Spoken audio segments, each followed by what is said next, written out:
இந்த உடலுக்குள் வந்த உயிருக்குள் வந்து புகுந்தவளே, அந்தி வெயிலுக்குள் அன்பு மலருக்குள் என்றும் இனிப்பவளே.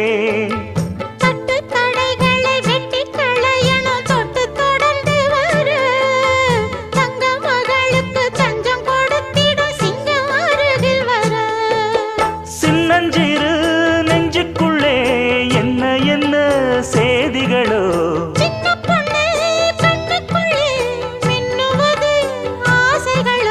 சொல்லும் சொல்லில் தேனிருக்கு, சொர்க்கம் பக்கம்தான் இருக்கு. கையும் கையும்